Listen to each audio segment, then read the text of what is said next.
Hello नमस्ते। फेरि आज म तपाईहरुलाई क्लास 5 डेजको बारेमा आज हामीले एमएस वर्ड माइक्रोसफ्ट अफिस वर्डको क्लास चाहिँ 5 डेजमा आज हामीले सिक्नुपर्ने कुराहरू एकदमै इम्पोर्टेन्ट हुनेछ। जस्तै यो मेरो नयाँ युट्युब च्यानल हो, नयाँ भए पनि यहाँ चाहिँ भ्यूहरू धेरै छ गएको, एकदमै तपाईहरुले सपोर्ट गरिदिनु भएको रहेछ। जस्तै यहाँ 1K छ, यहाँ 1.3K छ, यहाँ 1K छ। लगभग यस्तै तपाईहरुले सपोर्ट गरेर मलाई चाहिँ साथ दिनु होला। यदि तपाईहरु नयाँ हुनुहुन्छ भने मेरो युट्युब च्यानललाई शेयर, लाइक, सब्स्क्राइब, कमेन्ट चाहिँ गर्न नबिर्सिनु होला। हामी अगाडि बढौं। आज हामीले लेसन भनेपछि आज हामीले 5 डेजमा एमएस वर्ड माइक्रोसफ्ट अफिस वर्डको 5 डेजमा हामीले सेपको बारेमा, जस्तै हिजो अस्ति हामीले टेबलको बारेमा गरेका थियौं हामी। आज हामीले सेपको बारेमा, जस्तै इन्सर्ट मेनुमा गएर यहाँ छ सेप भनेर। अब यो सेपबाट हामी के कुराहरू गर्न सक्छौं हामी। अब मेन भनेको सेपबाट हामी धेरै कुराहरू गर्न पाउँछौं हामी। जस्तै अब हामीले जति पनि वर्डमा डिजाइनहरू गर्छौं हामी, त्यो सबै हामीले सेपबाटै गरेर गर्ने गर्छौं हामी। जस्तै पहिला सुरुमा यहाँ छ डिफरेन्ट सेपहरू छ। कुनै एउटा सेप मानौ मैले ड्र चाहिँ गरे। सेप ड्र गरिसकेपछि सेपमा क्लिक गर्ने बित्तिकै माथि सेप फर्म्याटको अप्सन देखाउँछ। बाहिर क्लिक गर्नु भयो भने अप्सन देखाउँदैन। पहिला सेपमा क्लिक हुनु पर्यो। त्यसपछि हामी फर्म्याटमा गएर यहाँ छ सेप फिल। सेप फिलको काम के हो? सेपलाई कलर दिने। सेप भनेको वस्तु, आकार, यिनीहरूलाई कलर दिने काम गर्छ। हटाउनु पर्यो भने सेप फिलमै गएर नो फिल, नो फिल भनेको हटाउने, चाहियो भने कलर। आउटलाइन भनेको बाहिरको यो बोर्डर भयो। आउटलाइनमा गएर वेटमा गएर, वेट भनेको आउटलाइनलाई मोटो पातलो गर्ने काम गर्छ। त्यस्तै आउटलाइन कलर पनि दिन पायो। तर आउटलाइन हटाउनु पर्यो भने सेप आउटलाइनमा गएर नो आउटलाइन। अब हामीले सेप इफेक्ट, इफेक्ट भनेको डिफरेन्ट त्यसको सेपको आकारहरू दिने काम गर्छ। जस्तै स्याडोहरू चाहियो भने यहाँबाट पनि स्याडोहरू चुज गर्न पाउनुहुन्छ। त्यस्तै यसलाई 3D हरू गर्नु पर्यो भने यहाँबाट 3D हरू पनि गर्न मिल्छ। त्यो 3D हरूको बारेमा पछि हामी सिक्छौं। अहिले जस्ट हामीले सेपहरू ड्र गर्ने र सेपहरूलाई कसरी कलर गर्ने, आउटलाइन हटाउने, त्यसको बारेमा मात्रै गर्छौं हामी। अब यसमा अब हामीले कुनै पनि सेपमा लेख्नु पर्यो भने त्यो सेप भित्र माउसको राइट क्लिक गर्ने र यहाँ गएर के गर्नु पर्यो त एड टेक्स्ट, यहाँ चाहिँ लेख्न पायो। सेपबाट लेखेकोलाई जहाँ पनि लान पाउँछौं हामी, यसलाई जहाँ पनि मुभ गर्न पायो। त्यस्तै यो डट डट भनेको जहिले पनि ठुलो सानो गर्ने काम गर्छ। यस्तो हेरेर आउनु पर्यो, डट डटबाट ठुलो सानो गर्न पायो हामी। यसलाई डिलिट हान्नु पर्यो भने किबोर्डबाट डिलिट प्रेस गर्ने। अब हामी सेपबाट के बनाउन मिल्छ यहाँ म सिकाउँछु। यहाँ मानौ मैले एउटा रेक्टेंगल ड्र गरे, यसलाई चाहिँ नो फिल गर्दिए मानौ। त्यस्तै मानौ मैले एउटा सर्कल पनि ड्र गरे, यसलाई पनि के गर्दिए त नो फिल। अब यसलाई नै हामीले कपी पेस्ट गर्नु पर्यो भने माउसको राइट क्लिक गर्ने, यहाँ छ कपी, फेरि माउसको राइट क्लिक गर्ने, यहाँ छ पेस्ट अप्सनको तल कीप सोर्स फर्मेटिङ भनेर।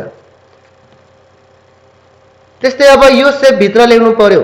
मानौ मैले अर्को एउटा रेक्टेंगल ड्र गरे, राइट क्लिक गर्ने, एड टेक्स्ट, यो भित्र लेख्न पायो। कलर यो भनेको सेपको लागि, यो भनेको टेक्स्टको लागि।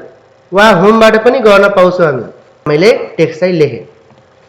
अब यसलाई सिलेक्ट गरेर जस्तै यहाँ सेप फिलमा गएर नो फिल, आउटलाइनमा गएर नो आउटलाइन गर्दिए, यहाँबाट हामी कलरहरू चेन्ज गर्न पाउँछौं हामी। इफेक्ट भनेको सेप टेक्स्टको लागि इफेक्ट दिने, यसलाई होमबाट पनि गएर ठुलो सानो गर्न पायो यसरी। त्यस्तै अर्को पनि लेख्नु पर्यो, अर्को सेप चाहिँ के गरे त ड्र गर्दिए। यसमा माउसको राइट क्लिक गर्नु पर्यो, त्यसपछि एड टेक्स्ट, यहाँ लेख्यो भने व्हाइट देख्छ। अब हामीले यसलाई नो फिलहरू गरेपछि ब्याकग्राउन्ड चाहिँ व्हाइट भएकोले यहाँ केही पनि देख्दैन। त्यही भएर हामी यहाँ टेक्स्ट फिलबाट गएर हामी के गर्न पायो त कलर दिन पायो हामी।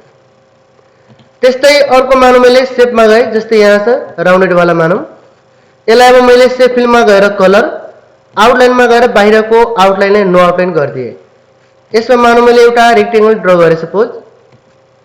अब सेप फिलमै गएर नो फिल, सेप फिलमा गएर व्हाइट कलर गरे मानौ, आउटलाइनमा गएर नो आउटलाइन, रोटेट यहाँबाट नै गर्न पायो। वहाँ यहाँ छ रोटेटको अप्सन, यहाँ छ रोटेट पनि गर्न पाउँछ हामी। शिफ्टलाई थिचिरहने, शिफ्ट भनेको 2 या 2 भन्दा बढी शेपलाई सिलेक्ट गर्ने, शिफ्टलाई थिचिरहने अर्कोलाई पनि क्लिक गर्नु पर्यो। त्यसपछि माउसको राइट क्लिक गरेर ग्रुप गर्न पाउँछ हामी, वा रोटेटको माथि यहाँ छ ग्रुप भनेर ग्रुपमा क्लिक गरिदिने। यो पनि एउटा के हो त डिजाइन भयो। जस्तै मानौ मैले एउटा यहाँबाट डायमन्डको शेप छ, मानौ यहाँबाट ल डायमन्डको शेप लिएर आए मानौ। अब यसलाई शेप फिलमा गएर कलर गरिदिए, आउटलाइनमा गएर नो आउटलाइन। त्यस्तै यसको तल मैले एउटा ट्रायंगल ड्रा गरे, यो पनि शेप फिलमै गएर सेम टु सेम कलर, आउटलाइनमा गएर के गरिदिए नो आउटलाइन। एरो कीबाट पनि मुभ गर्न पाउँछ हामी। शेपलाई थिचिराख्ने अर्को शेपलाई पनि क्लिक गर्ने। त्यस्तै राइट क्लिक गरेर ग्रुप भने के हो त एउटै बनाउने काम गर्छ। त्यस्तै अर्को अब हामी यहाँ छ डिफरेन्ट धेरै शेपहरु छ यहाँ। मानौ मैले यहाँ गएर अर्को शेप ड्रा गरे, यहाँ शेप फिलमा गएर कलर दिन पाउँछ, आउटलाइनमा गएर नो आउटलाइन। येलो भनेको बीचको भागलाई ठुलो सानो बनाउने। यसमा मानौ मैले एउटा रेक्टेंगल पनि ड्रा गरिदिए र यसलाई पनि सेम टु सेम कलर। त्यस्तै यहाँबाट रोटेट गर्न पाउँछ, आउटलाइनमा गएर के गरिदिने नो आउटलाइन। अझै शेपबाट धेरै कुराहरु बन्छ।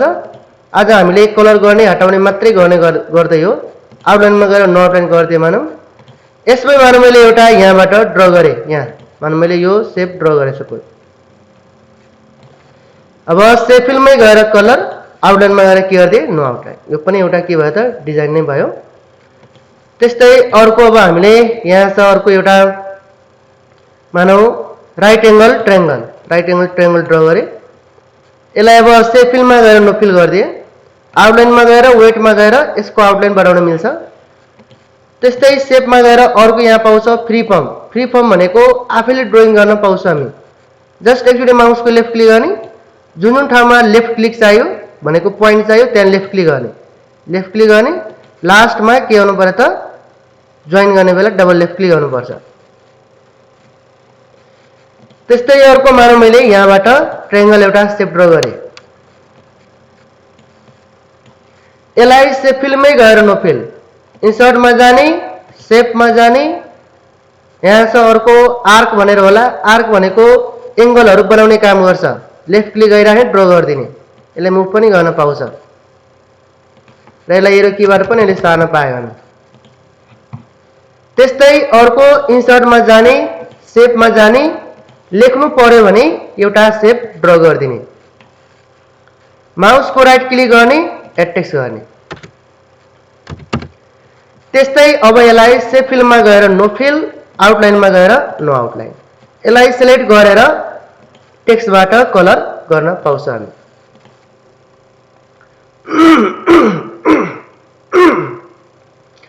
यस्तै अब हामीले शेपबाट धेरै कुराहरु गर्न पाउँछौं। यदि तपाईहरुलाई यो भिडियो मन परेको छ भने सब्स्क्राइब चाहिँ गरिदिनु होला। अब हामी नेक्स्ट च्याप्टरको बारेमा हामी पछि कुरा गर्छौं हामी। आज हामी यति गर्छौं हामी। तपाईहरुले केही बुझ्नु भएको छैन भने कमेन्टहरु गर्नु होला। हस्त धन्यवाद।